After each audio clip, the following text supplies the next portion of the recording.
শুধু দর্শক বন্ধু, আপনারা দেখছেন একে নিউজ বাংলা। আর এই মুহূর্তে উপস্থিত রয়েছি কলকাতা হাইকোর্ট। রাজ্যে এসআইআর চলছে, আর আমাদের রাজ্য সরকার, মাননীয় সরকার, আমরা সূত্র মারফত খবর পেলাম যে 200 কোটি টাকার উপরে রাজ্য সরকার দিয়েছে এসআইআর করতে, এবং 90,000 অফিসার দিয়েছে। তাহলে রাজ্য সরকারের সায় নিয়েই কেন্দ্র বা ইলেকশন কমিশন এই এসআইআর করছে। সেই জায়গায় আমাদের রাজ্যের মুখ্যমন্ত্রী তিনি কিন্তু এই এসআইআর এর বিরুদ্ধে পথে নেমেছে, এটা আমরা বুঝতে পারছি না। আরেকদিকে দেখতে পাচ্ছি যে এসআইআর এ যা বর্তমানে ট্রেন্ড চলছে, আমার হিন্দু ভাইরা, মতুয়া ভাইরা যারা বিভিন্ন দেশ থেকে, বিশেষ করে বাংলাদেশ থেকে এসছে, তাদের নাম কাটা যাচ্ছে। আর শুভেন্দু অধিকারী এবং বঙ্গ বিজেপি তারা এই এসআইআর এর পক্ষ নিচ্ছেন, জোরালো সওয়াল করছেন। শুভেন্দু অধিকারী তো বলছে হিন্দু জাগো, হিন্দু জাগো, হিন্দু জাগো। মনে হচ্ছে যেন আমার হিন্দু ভাইরা ঘুমাচ্ছে। তাহলে হিন্দু ভাইদেরকে জাগিয়ে বলছেন যে এবারে মোদি এসেছে, এসআইআর হয়েছে, নাম বাদ গেছে, পালিয়ে যাও আবার বাংলাদেশ, আফগানিস্তান, পাকিস্তান। এই সমস্ত বিষয়ে কথা বলবো। আমাদের সঙ্গে রয়েছেন কলকাতা হাইকোর্টের বিশিষ্ট অ্যাডভোকেট আশফাক আহমেদ সাহেব। দু টাইপের মানুষ বেশি বিপদে পড়বে, হিন্দুরাই বেশি বিপদে পড়বে। কারণ মূলত হিন্দুরাই বাংলাদেশ থেকে এসছে, বাকি মুসলিমরা তো আর বাংলাদেশ থেকে আসেনি, বরং মুসলিমরা এখানকারই ছিল। কিন্তু হ্যাঁ, যাদের নামের বানান ভুল বা এই ধরনের কিছু ডকুমেন্টেশন প্রবলেম, লিঙ্কিং হচ্ছে না, প্রচুর লোকের প্রবলেম করবে। বা বিএলও যদি ঠিক মতন কাজ না করে, বদমাশি করে ফেলে, বা মন দিয়ে সেটাকে করলো না, কিছু ভুল করে দিল, সেখানে মানুষের প্রবলেম হবে। এসআইআর যেইভাবে 2002-এ হয়েছিল, এটা সেইভাবে এসআইআর নয়। এটা একদিকে নাগরিক প্রমাণ টাইপের করার চেষ্টা করছে, যেটা দুঃখজনক, প্রায় ম্যানার্সের মতোই। আমাদের হিন্দু ভাইরা যারা ওপার বাংলা থেকে এসছেন, তারাই বেশি সমস্যায় পড়ছে। একদম বাস্তব। আমার কাছে যত ফোন এসছে হিন্দু ভাইদের পক্ষ থেকে, ফোন যে কি হবে স্যার, কোনটা কি হবে, এর থেকে বোঝা যাচ্ছে যে তারা ভয়ভীত। এবং প্রথম শহীদ এই ভয়ে মারা গেলেন, উনিও একজন হিন্দু, ধর্মে হিন্দু। তো শুভেন্দু অধিকারী বা বিজেপি, ভারতীয় জনতা পার্টি হিন্দু হিতের কথা বলে না, না মুসলিম হিতের কথা বলে, বরং তারা পুঁজিপতিদের হিতের কথা বলে। তারা পুঁজিবাদী, হিটলারের আইডিওলজিতে তারা ফলো করে। তারা ভারতবর্ষের মানুষের ভালো চায় না, যেটা হওয়া উচিত government for the people, by the people, of the people.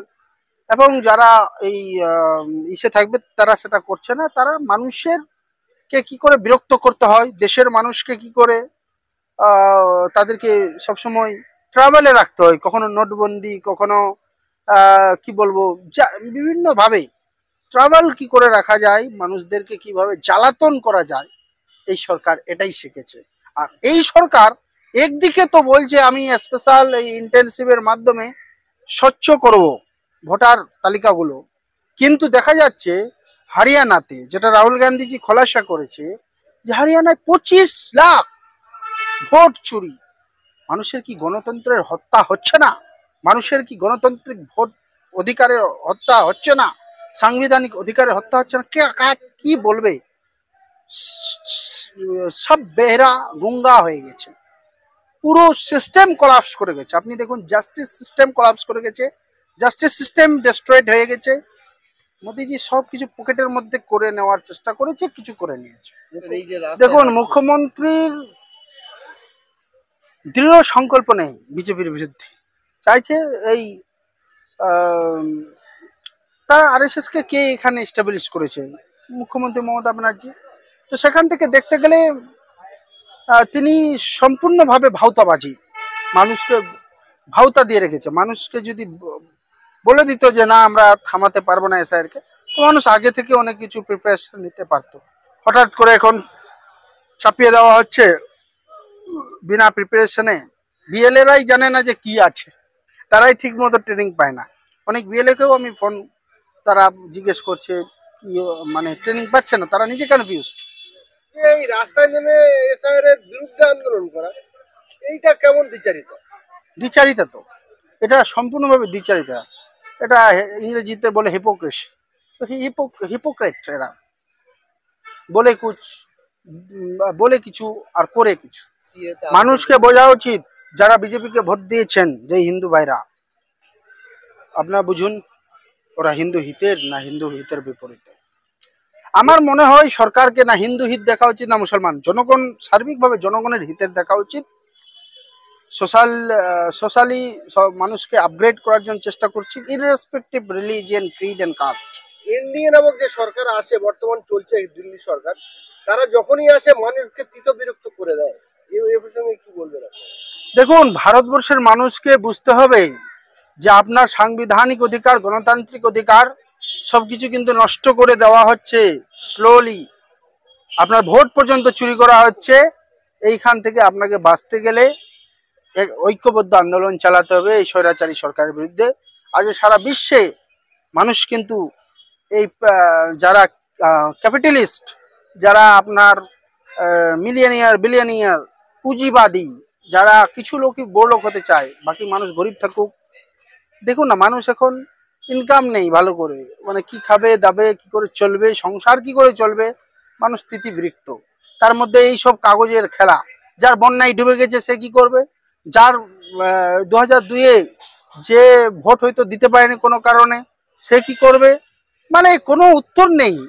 Election কমিশনের হেল্পলাইন একটা নেই, ওয়েবসাইট খুলে একটা ওয়েবসাইটে কোয়েশ্চেন অ্যান্সার নেই, কোয়ারিজ গুলোর কোনো উত্তর নেই। What is this?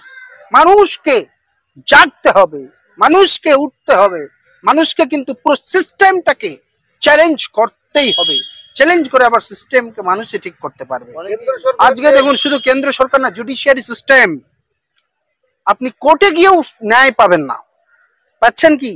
বিহারের 65 লক্ষ লোকের মানুষের, প্রায় 65 না 68 এরকম লক্ষ লোকের মানুষের নাম চলে গেল। কত লোক ভোটের অধিকার থেকে বঞ্চিত হলো। সুপ্রিম কোর্ট থেকে কোনো ভালো কিছু মানুষ পেল? कोर्टेও পাচ্ছে না। মানুষকে জাগতে হবে।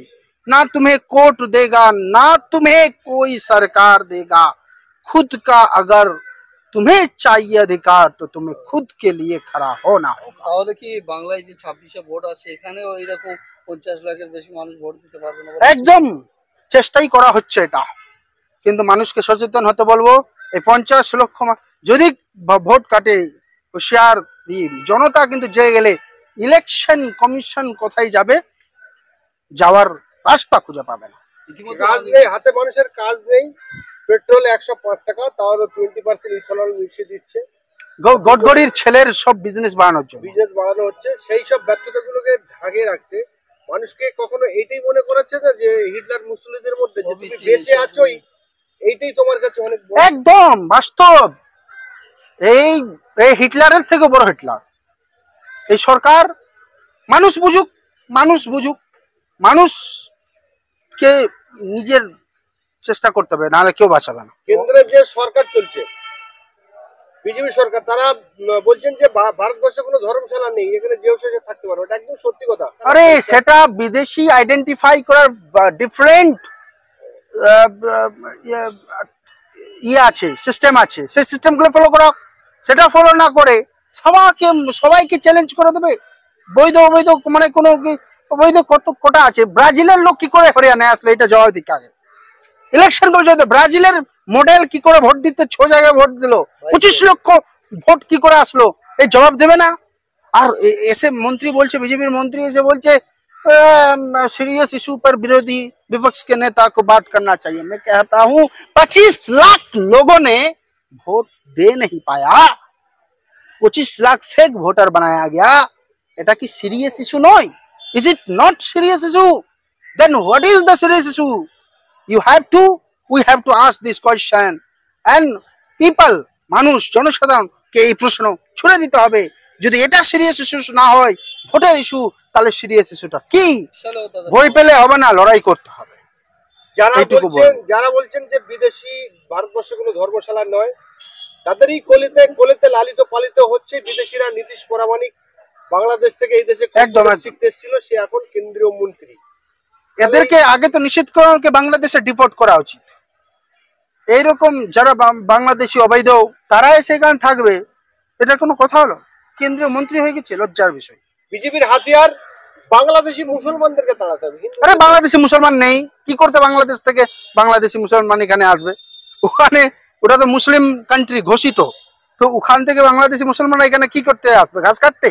এ নিয়ে কি দু আপনারা চারজন যদি এসে যায় তো সেগুলো তো ধরা পড়েই যায়, কিন্তু কেউ আসেনি, বাংলাদেশি মুসলমান কেউ আসেনি। আপনারা কি জনস্বার্থ মামলা করবেন আমরা কি করতে পারি বা জনসাধারণ কি করতে পারি? জনসাধারণ মামলা করে কোর্ট শুনবে, না কংগ্রেসের তরফ কোর্ট শুনবে, কংগ্রেস করবে দেখবে।